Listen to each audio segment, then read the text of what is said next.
Gostaria de convidar algumas pessoas para subirem aqui, fazer uma breve experiência com a gente.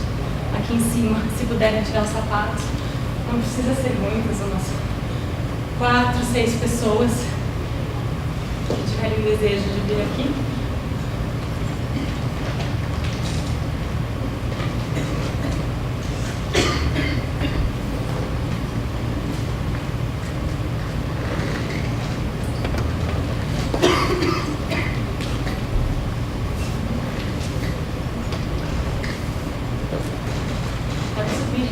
Nós podemos ficar no semicírculo.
então eu não tinha dado boa noite, então boa noite a todos e todas, né? A gente vai seguir. O formato desse espetáculo, então, é um pouco assim quebrado.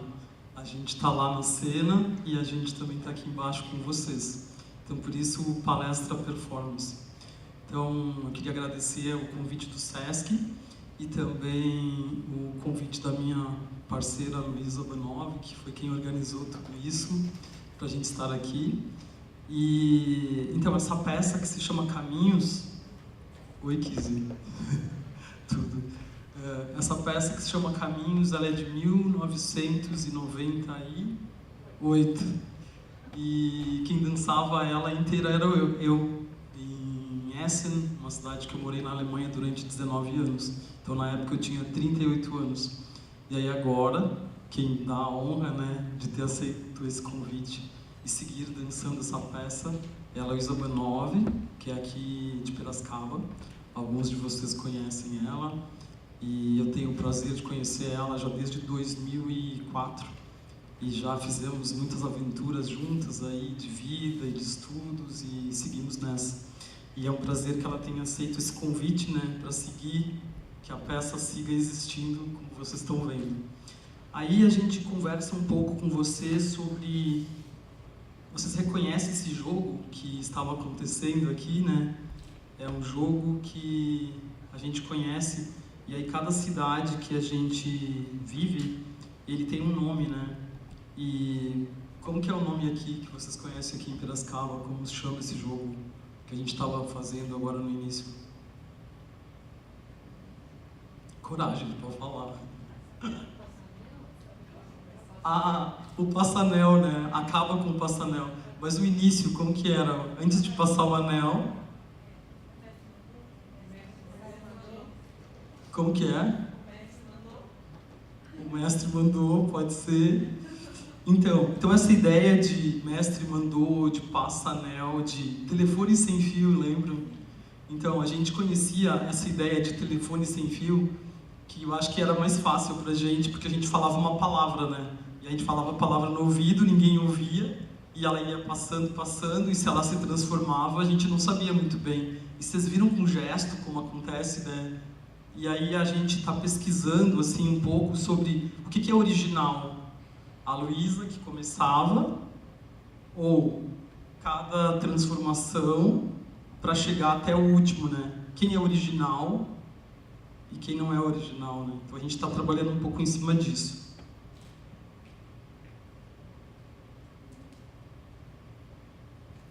Acho que é bem como se transita o conhecimento no tempo e espaço, assim. Então, né, isso vem dentro de uma investigação dessas reflexões de como a dança caminha, né, historicamente, como que dança é essa que a gente aprende, de onde vem. E aí vem um pouco dessa corporalidade, da oralidade corporal, né, que é o gesto. E traz também bastante a imagem, assim, que fica próxima, que é do aprendizado, por exemplo, de caminhar, né? Como que uma criança aprende a caminhar? Não é a mãe que vai lá e fala, olha, levanta o pé direito, dá um passo, transfere o seu peso, aí vai com peso no pé direito, tira o peso do pé esquerdo. Então, ela poderia estar descrevendo esse conhecimento, que é um conhecimento inerente praticamente a todas as pessoas, né? Mas que como que as pessoas aprendem, né? Então é um pouco isso assim que a gente está querendo investigar, assim, essa oralidade corporal. E também essa ideia de transmitir. O que é transmitir? Alguns de vocês aqui têm família e aí vocês transmitem geneticamente, né? O cabelo, a cor do olho para o seu filho, para o seu neto, alguma coisa assim. E como que acontece na arte, como a Luísa falou, essa coisa história corpo-oral, né? Então, talvez a gente vai falar daqui a pouco desses herdeiros, né? Quem são do artista original. No caso, eu sou artista original que estou na cena e estou vendo a peça se transformar, se traduzir, se transmitir, né? Então, em cima dessas coisas que a gente está trabalhando nesse momento.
Voltamos.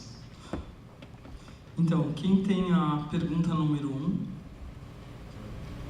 você pode ler para a gente? Quando a obra original é transmitida para outro corpo, que possui outra história e memórias corporais, esta obra irá se modificar e se atualizar. Pode ficar com o papel. E aí? Tu não queria responder a pergunta? Só queria ler, né?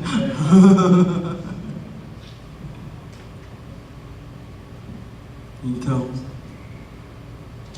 quando a obra original é transmitida para outro corpo, que possui outra história e memórias corporais, esta obra irá se modificar e se atualizar?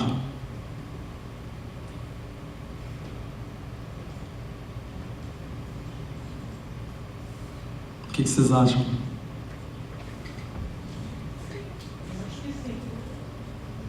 Sim?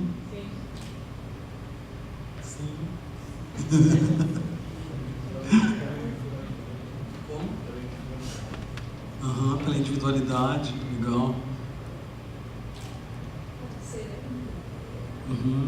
Cada ser é um.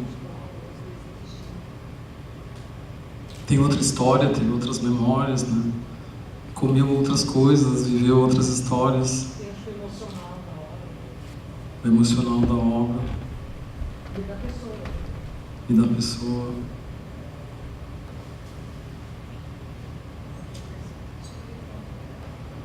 Outra perspectiva.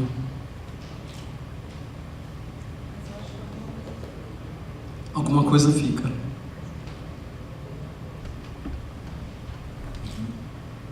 Agora vocês vendo a gente dançar, né, tentando falar uma língua mais ou menos em comum, alguma coisa fica e alguma coisa se renova, né? E aí tem uma autora que a gente está estudando ela, que ela se chama Gabrielle Klein, que ela fala o seguinte, que transmitir não é apenas a transferência do mesmo item ou conteúdo. Em vez disso, a transmissão é um processo de tradução exposto à relação paradoxal de identidade e diferença. A transferência deve transmitir o idêntico, mas isso só pode ser alcançado através da produção simultânea de diferença. E é precisamente nesta tensão entre identidade e diferença que torna a transmissão cultural e artisticamente relevante, né? Então, no caso, a coisa se repete, mas ela se renova. E é isso que é o idêntico, né? Nós não somos idênticas e o nosso movimento não é idêntico, mas ele tem uma similaridade, né? Dá pra ver que é uma mesma raiz, assim. No caso do movimento, técnicas de dança, que vocês podem perguntar daqui a pouco de onde é que vem isso, que família é essa de dança. E aí, Luísa, o que tu quer falar e contribuir? Gostei, assim, dos comentários das pessoas, achei que agregou muito, porque veio vários pontos de vista e acho que é um desafio, assim, né, na dança, porque a dança, ela não tem um registro, né, assim, recentemente a gente tem mais registro, né, vídeo, fotografia, mas se a gente for pegar na história, né, muitas coisas foram, né, tem as notações, e aí como é que isso ia passando, né, no tempo. Então acho que é um grande desafio, assim, né, como a gente até estava conversando hoje sobre essa questão da ancestralidade, né, quem são nossos avós, e algumas famílias, alguns registros foram perdidos, né? Então, às vezes, você não sabe exatamente de onde veio sua avó. Então, assim, qual é a história, né? De onde vem esse gesto que você também aprendeu no tempo e espaço, que passou, né, dos seus ancestrais? E a dança, ela tem muito a ver com isso, porque a dança, ela também é passada corpo a corpo, né? E aí eu acho que esse é um desafio, assim, para a dança. E, ao mesmo tempo, também é meio que a preciosidade dela, que ela é um segredo, assim, que cada corpo carrega, ela não está em nenhum outro lugar, né? A não ser no corpo de quem está fazendo naquele momento, e depois ela vai migrando para outros corpos, e aí ela vai agregando novos ingredientes do corpo para onde ela foi, e daí ela vai para outro, e aí é... Oh. Saiu uma coisa que eu julgo fundamental nesse contexto, chama-se genética. O que eu observo assim, no hall de amigos, o pai é muito parecido com o filho no andar, no falar, eu acho que a genética é uma coisa essencial nesse processo do pensamento. E na dança a gente fala de linhagens, né? Então, de onde vem uma técnica que a gente aprende. Por exemplo, eu tive a oportunidade de me especializar num tipo de dança que nasceu na Alemanha nos anos 30. Então, eu sou uma espécie de pessoa que pertence a essa linhagem. Assim como eu sou Pereira de família, eu também pertenço a essa linhagem da dança teatral que nasceu lá na Alemanha, em Essen. E aí eu acabo sendo um ser que cheguei outra vez no Brasil 20 anos depois e estou numa escola, estou numa universidade e tenho alunos e tenho pessoas que eu conheço e que eu identifico alguma coisa da movimentação que tem uma familiaridade, ou a pessoa se identifica, né? Algumas pessoas gostam de dança de salão, outras pessoas gostam de, sei lá, jazz, outras gostam de dance-teatro, sei lá. Tem essa coisa de identificação, né? Então essa genética que não é de gene, mas que é de uma espécie de... é um gene entre aspas, né? De um gostar, uma coisa de escolha aí, né? Que aí eu acho que no caso a Luísa poderia falar porque que ela gostou desse tipo de dança e aí vão tendo essas conexões, né? E assim, além da genética também, acho que muito também tem essa coisa da imitação, né? Da importância, por exemplo, às vezes você olha assim, nossa, o filho anda igualzinho ao pai, é igualzinho, mas é o olhar, a observação, a imitação, o gesto, né? A gente se pega muitas vezes falando igual aos nossos pais, mas isso daí, como que acontece esse conhecimento? É só no fazer, né? Na repetição, no dia a dia, todo dia aí, ali daqui a pouco você está virando aquilo, né? Você está comendo aquilo e aí você vira aquilo, e com a dança é muito assim, né? Você tem que comer muito para conseguir, né? Mas só que no caso a gente não está falando tanto de uma coisa mimética, né? Não interessa que ela repita exatamente o movimento, não tem movimento igual no caso, mas aí tem uma técnica que é uma língua, então a pessoa fala uma língua aproximada e dentro de um tempo e um espaço que alguns autores como o Laban e outros que não cabe aqui agora chamar, né, para falar, mas que criaram uma língua, uma técnica que a gente aprende e passa. E no caso, como no início foi falado, história, corpo, oral. A dança tem muito de ver, né, de passar coisa de corpo a corpo, alguma coisa nesse sentido. Quem tem a pergunta número 2?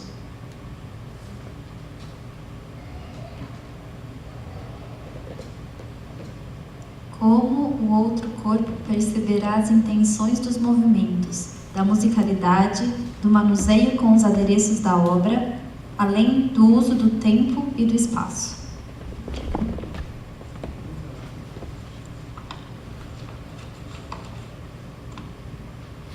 Por enquanto, vocês viram que existem uns tecidos, né, aqui que são a cenografia da obra. E como vocês podem ver, nós temos tamanhos muito diferentes, né? Então, a Luísa gosta de contar como que ela começou a manusear esses tecidos e toda uma diferença que tem de maneira de pegar, né? E de algumas dificuldades que acontecem. Porque tendo essas diferenças de tamanho e o espaço, o tempo no espaço é diferente também. Então, né, por exemplo, a Saia é mais alta que eu. Então, para ela se envolver no tecido, ela demanda outras agilidades. Talvez talvez ela levasse menos tempo do que eu para estar manuseando alguma coisa, e aí você tem que ir se ajustando, que eu acho que vem a individualidade. Então, ao mesmo tempo que tem coisas que ficam, porque a obra ela também tem uma identidade, né? Não é uma reinvenção completa, mas tem esses ajustes a esse novo olhar, assim, a esse tempo também que para você compreender onde é esse lugar que essa coreógrafa foi para compor esse gesto, e aí você também conseguir entender o gesto, como que ele acontece. Então, e com o passar do tempo, claro que existe esse que eu estou chamando de original, entre aspas, né? E é uma situação bem peculiar. O autor está presente e está dialogando com um novo intérprete, né? O autor está vivo, está na cena e está vendo o que está acontecendo, então está jogando. Eu chamo de um pouco de jogo, de olhar, observar e deixar que o novo corpo passe a inspirar a obra e trazer novos acentos e novas contribuições, sem a obra perder o original, entre aspas, que ela sempre existiu, né? Tudo é igual. O figurino, as coisas estão ainda aqui presentes, né? Figurino original de 20 anos atrás, a cenografia também, a iluminação, claro que teve que ser adaptada e tal, varia de cada lugar, né? Mas a essência da obra, ela permanece.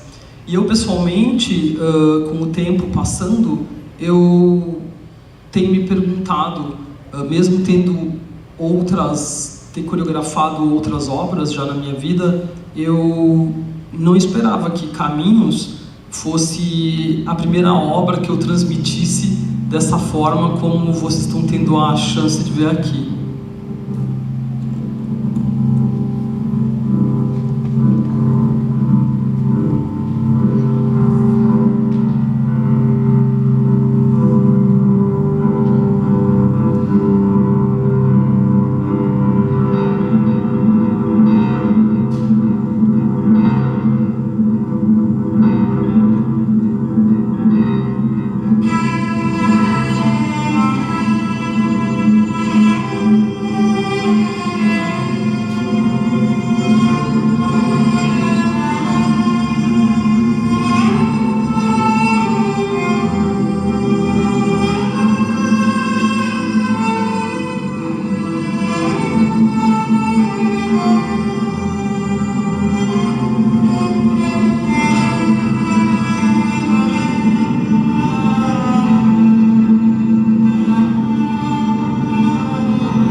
principalmente a Luísa que dançou, né?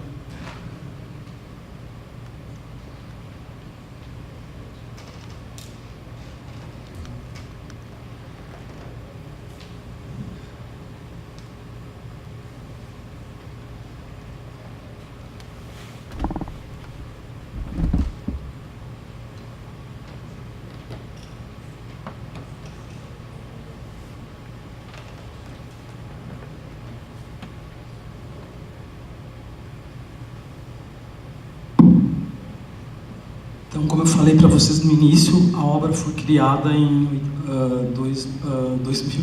1998, em Essen. E aqui vocês podem ver algumas fotos originais, né? Aí com o tempo... vou contar a história. Então, eu tinha essa peça e aí, como eu falei, foi um trabalho com a Luísa desde 2004, foi minha aluna na Unicamp, na graduação, e depois foi mestranda e agora é doutoranda na USP. E a gente se identifica muito e acho que ela tem super, assim, é minha herdeira, né, de movimentos. Eu tenho essa impressão. Inclusive tem uma coisa bem bacana sobre o que é herdeiro, né, na arte.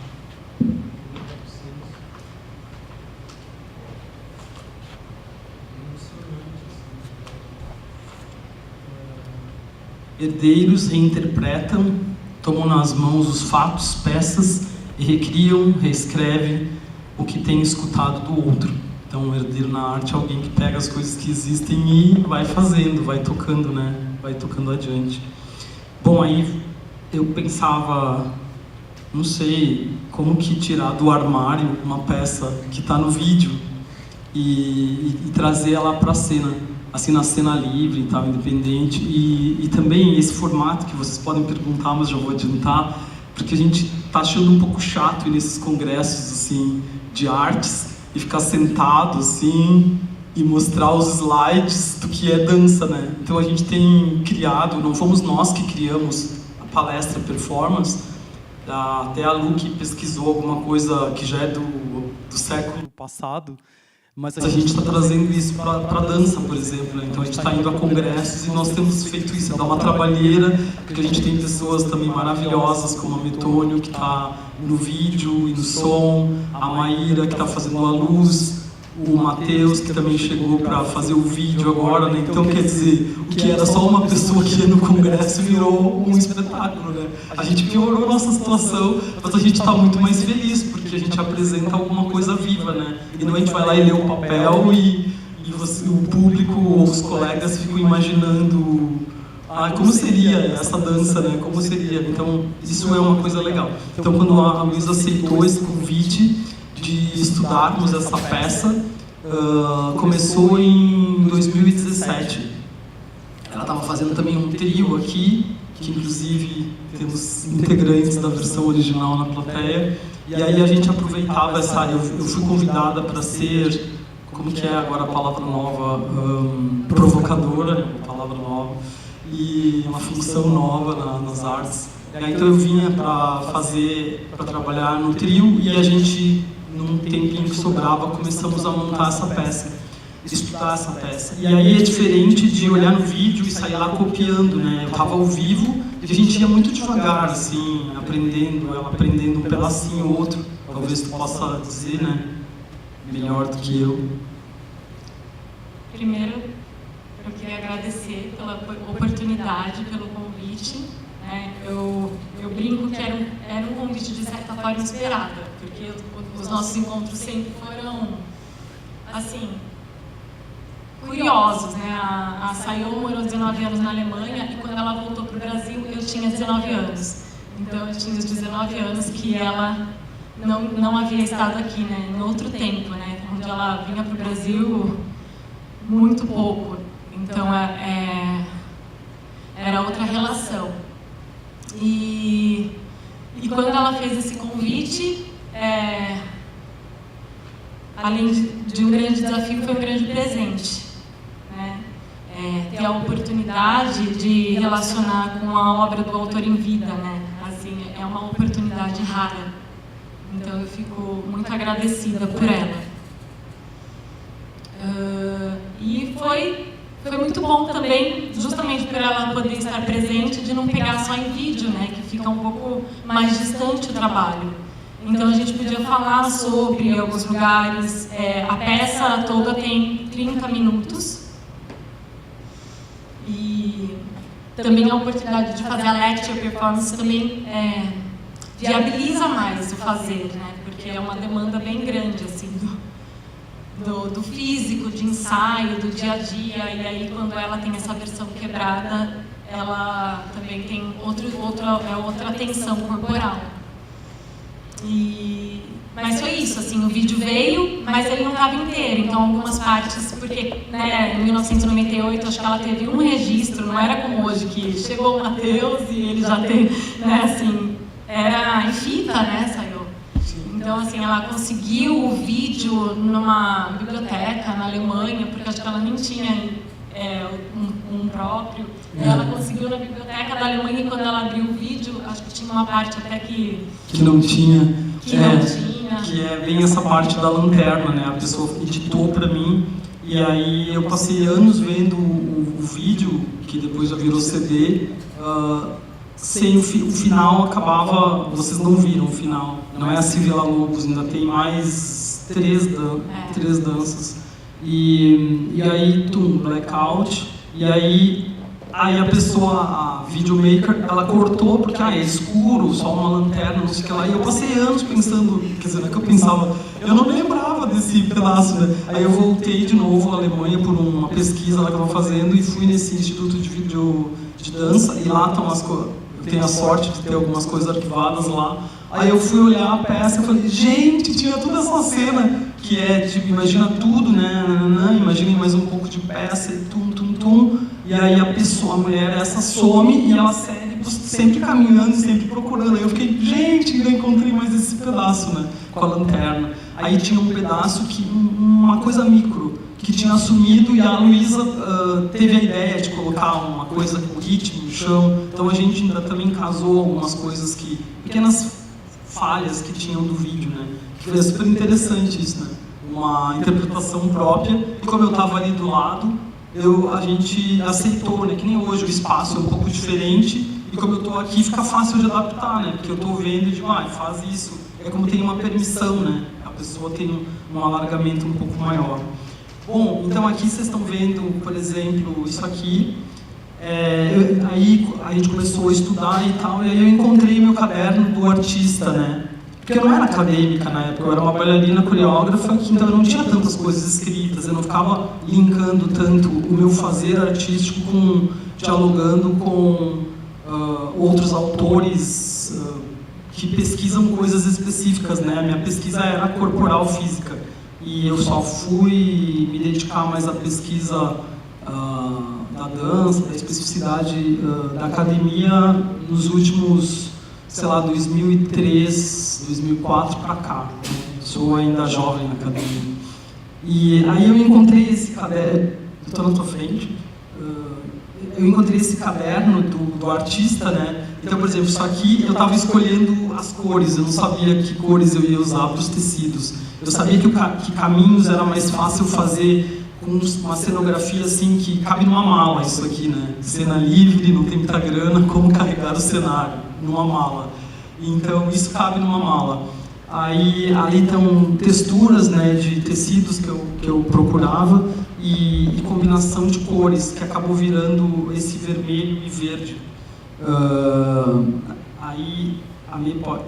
Aí aqui alguns estudos, né? Não é nenhuma grafia específica, né? Porque existe na dança, uma das grafias de dança que tem que dentro de música é a Laban Notation, ou Laban Notação. Existem notação, existem pessoas que sabem escrever isso. Eu tive 4 semestres de Laban Notation na faculdade, mas é muito difícil, assim, é uma coisa meio matemática de movimento, né? E hoje com vídeo, a serventia é muito trabalho, né? Hoje em dia tem a coisa do vídeo, de fotos. Então eu fazia uns desenhos assim para me lembrar, né? Silêncio, não sei o quê. Quantas vezes eu contava música, porque tem algumas músicas que são bem difíceis de contar, além daquela 1, 2, 3, 4. Eu acho que aqui a mais exótica é a primeira música que a Luísa dança. A primeira é Elis Regina, né, Ari Barroso, aí é o Silêncio, aquele silencião, e aí a primeira música que aparece para ela é muito difícil a contagem, tudo é dentro da música, né.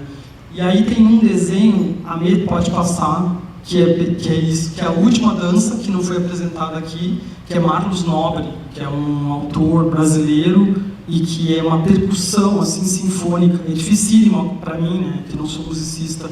Então eu encontrei esse desenho gráfico para contar cada frase musical. Tem giro, tem salto, é bem complexa, né? Então quando eu encontrei o caderno, eu fiquei muito feliz porque eu fui vendo coisas que estavam lá arquivadas, né? E um detalhe das fotos, por exemplo, que eu gosto de contar. Na época que eu ia estrear a peça, eu tinha algum dinheiro e aí eu contratei um fotógrafo e era normal, era em marcos ainda, então sei lá, talvez tenha custado 1000 marcos. E aí 1000 marcos, não era nem euro ainda, era marcos. E aí 1000 marcos e aí me dava direito a 20 fotos. A Luísa, na primeira sessão de fotos, a pessoa que foi a Naná, daqui de Piracicaba, ela fez 500 fotos, não tinha nem estreado a peça. E eu tenho 20 fotos daquela época, né? E assim, sei lá, 5 preto e branco e algumas coloridas, né? E sempre é o vermelho, a gente até comenta. As fotos preto e brancas são com tecido verde, e aí sempre fica super salientado o vermelho, né? Aí também eu tenho aqui o cartaz original da peça, que eu vou abrir para vocês verem.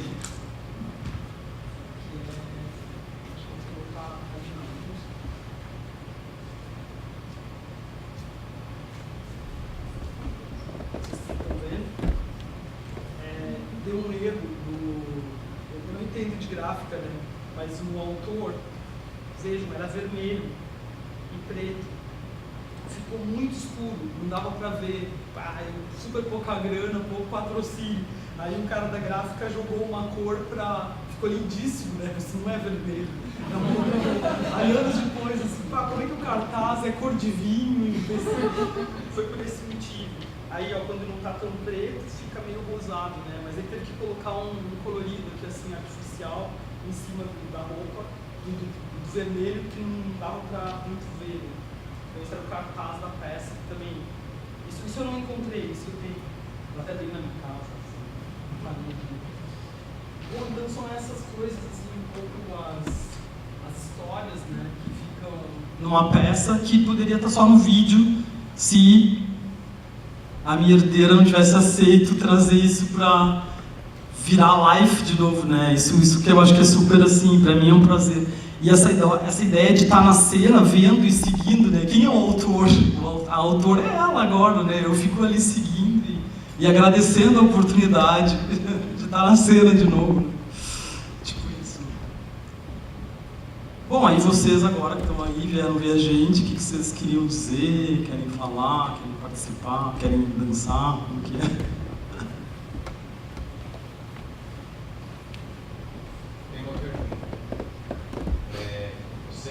Tantos anos, né, décadas, os mesmos movimentos que foram aprendidos, assim, imagino eu que a sua genética física seja totalmente outra, que não tenha participado daquela escola, embora nós brasileiros sejamos todos uma descendência europeia, mistura, desculpa falar que eu estou acompanhando essa ideia, somos todos filhos de estupros de homens europeus com mulheres negras. Mas espiritualmente você está ligada nessa escola muito melhor. Europeia que te traz todos esses movimentos que você incorpora com a sua genética de tanta repetição, ouvi dizer, não sei se é misticismo, mas que a nossa genética física muda depois de atitudes e pensamentos, depois de uma vida de atitudes e pensamentos, a nossa genética realmente muda.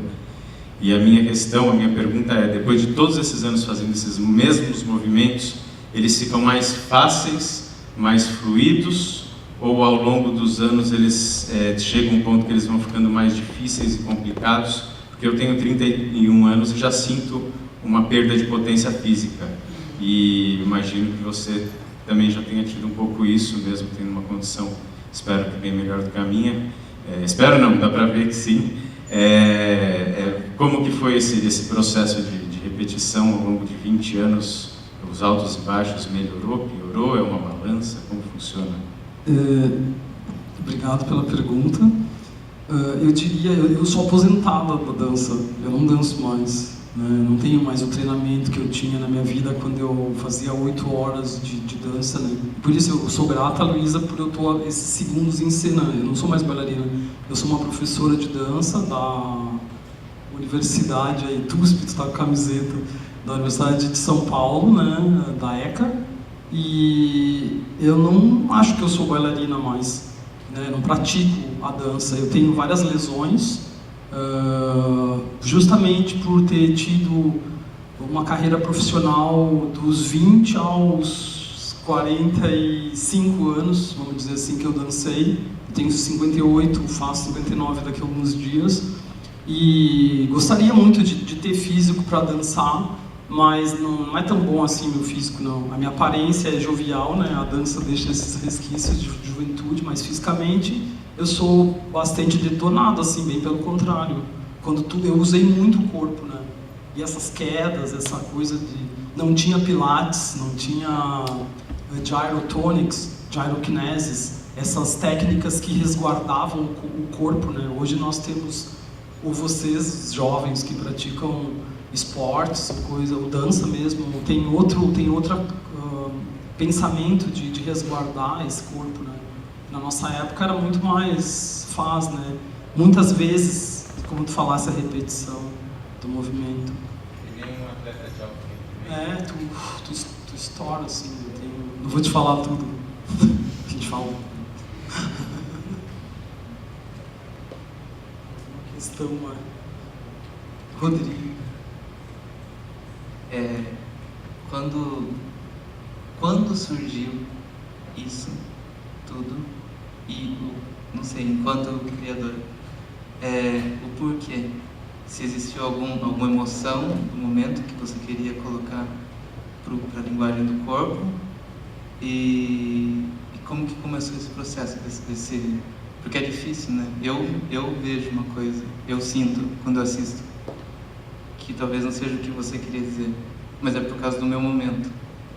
Mas existiu o seu momento e eu queria entender. Eu queria saber qual é o que tu viu, né? Me interessa mais do que... O meu? Uma busca, talvez, no meu momento.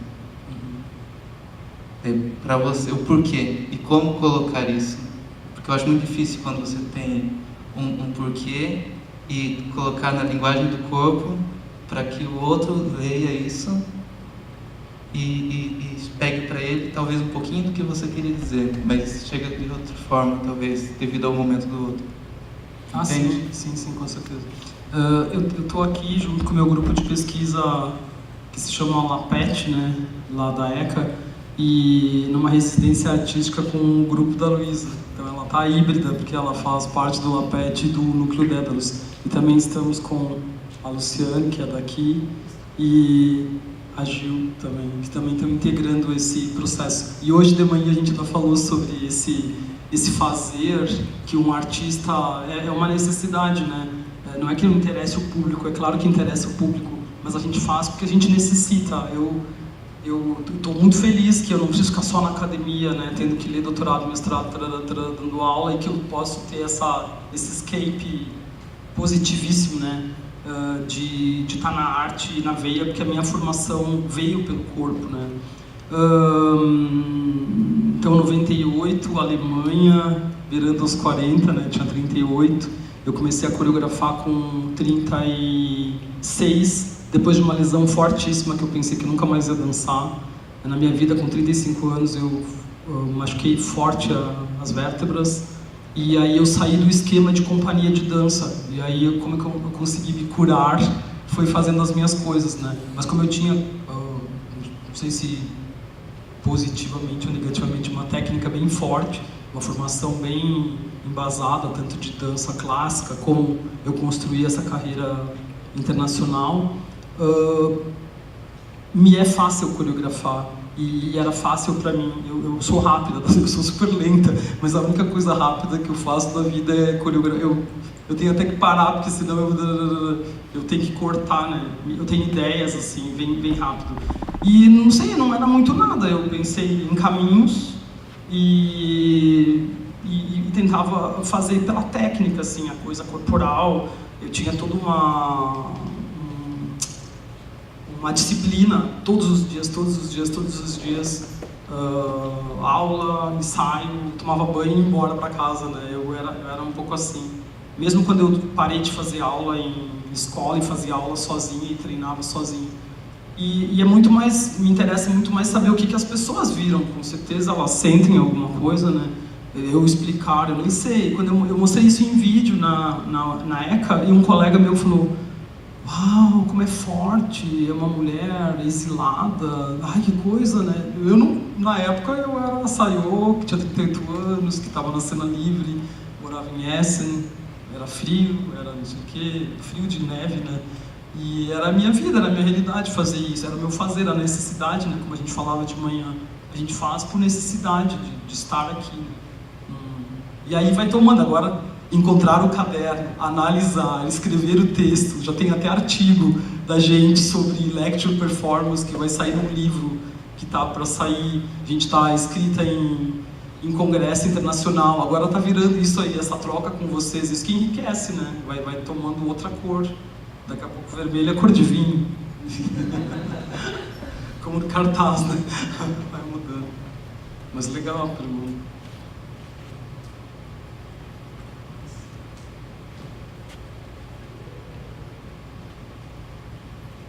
É muito curioso, porque eu tive uma lesão de vértebra muito forte, né? E eu me identifiquei muito com os movimentos. Muito. Falei, nossa, sou eu, tô fazendo aquilo. E aí, a hora que você fala que você fez isso numa época em que você lesionou a vértebra, eu acho que, de alguma forma, esse contexto seu de lesão aparece. Não sei, isso ficou muito forte pra mim.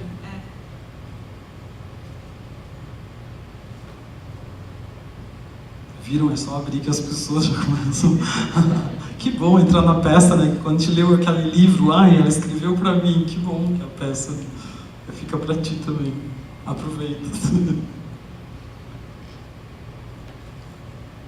É isso? Eu não queria dizer alguma coisa. Eu acho que eu vou só complementar um pouco a pergunta do Rodrigo, porque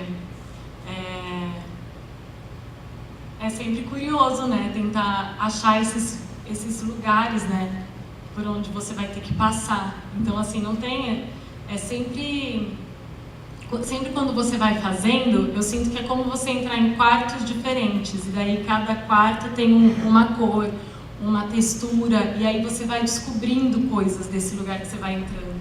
E cada vez que você faz e refaz, você vai descobrindo novas coisas. E aí é muito gostoso poder entrar nesse espaço secreto e descobrindo aquelas cores, mas ainda você não sabe se é isso mesmo, né? Assim, mas também não importa, né? Eu acho que essa são os caminhos, né? Então, acho que fica assim. E eu acho que é um pouco também essa coisa dessa busca incessante, né? Então, agora essa mulher de 58, quase 59 anos, eu tô descobrindo essa dança, né? Então, a minha aposentadoria que eu falava para ele, ela começou tá sendo uma delícia buscar, né? O que tem de movimento ainda nesse corpo, e que é uma nova escrita, né? E eu tenho que parar, eu não penso mais como aquela bailarina que precisava saltar, girar. Essa é a Luísa agora, ela pode fazer isso, que bom, né? Que ótimo. Mas a minha coisa talvez é muito mais minimalista e como preencher esse espaço. Para o ator é comum isso, para o bailarino tem essa perda que é real, né? E a gente demora anos, tem gente que não consegue nem dançar mais nada, né? Eu acho que eu estou até conseguindo alguma coisa. Buscar um outro lugar, de não mais como é que fala? Do virtuoso, mas claro que tem virtuose também. A presença cênica é uma virtuose, né? O que é estar? Então é buscar isso. Isso está sendo uma delícia, buscar, jogar. No início eu só aparecia no início e desaparecia. E aí algumas pessoas falavam, mas você vai. Eu ficava declarando que nem eu declarei para ti, não, eu tenho lesão, não. E aí a gente foi buscando, né? Ela foi me deixando entrar, eu, posso ir, Lu? E ela começa a rir, né? O que ela vai falar? O autor tá ali, vai invadir a peça, né? Tá me dando chance, tá bom? Vou aproveitando, né? Então acho que é isso, né, gente? Ah, que ótimo.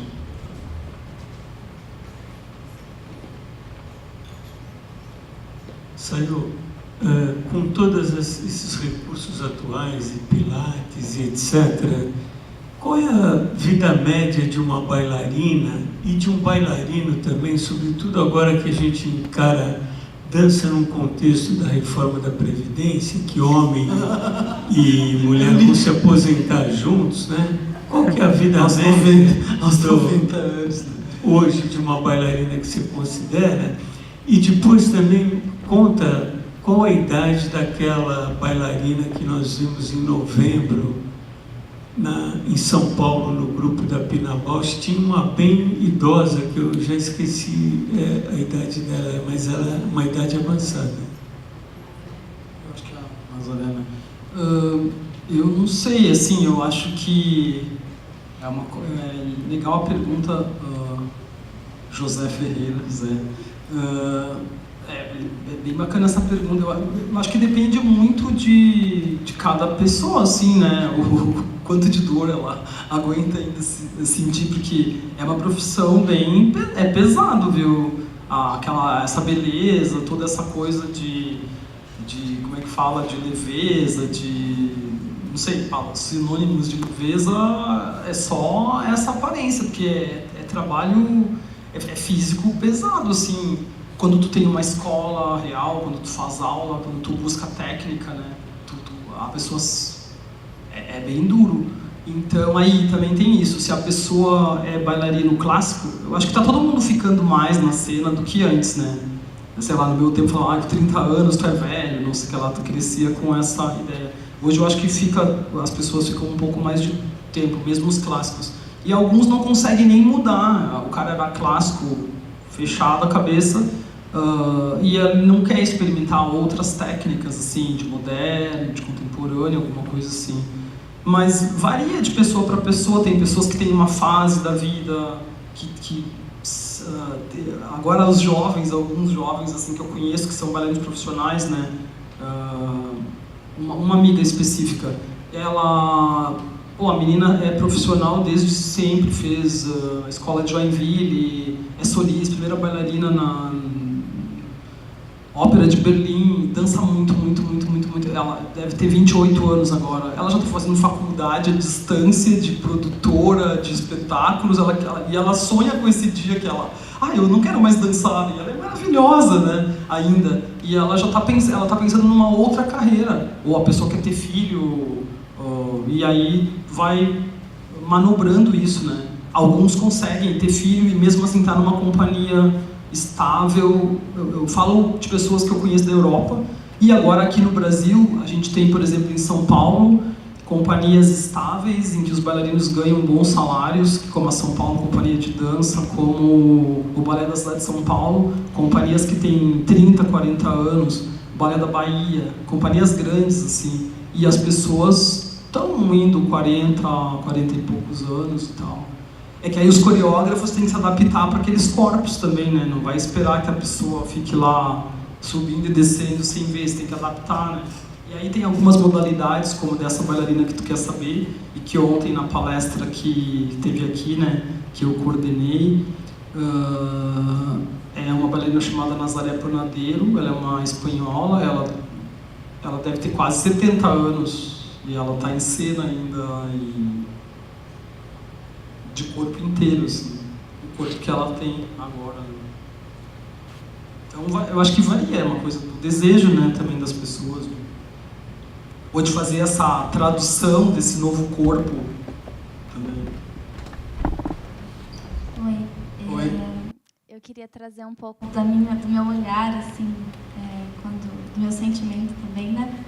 Eu sou psicóloga de formação, então eu acho que é esse olhar que eu tenho para com a vida mesmo. E o que eu achei extremamente bonito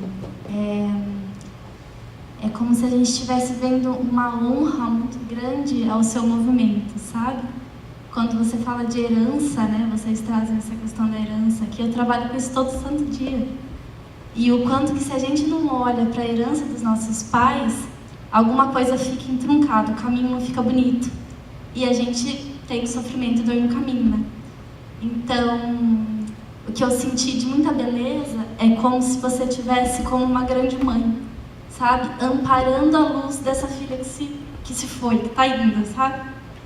E me emocionou muito quando eu vi isso. Porque, para mim, uma grande mãe faz isso. Uma mãe suficientemente boa, vamos dizer assim. É aquela que pode olhar o brilho da filha e gostar do que está vendo. E amparar para que ela voe, sabe?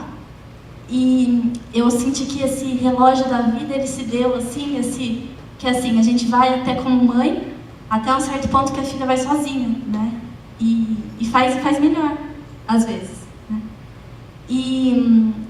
Quando vocês estavam fazendo o movimento juntas, parece que foi aquele relógio da vida, assim, quando você passou isso para ela, sabe? E ficou atrás, olhando a beleza do filho indo. E para mim isso é lindo, é mágico e é tudo que eu acredito nisso, sabe? E depois você andando assim, sabe?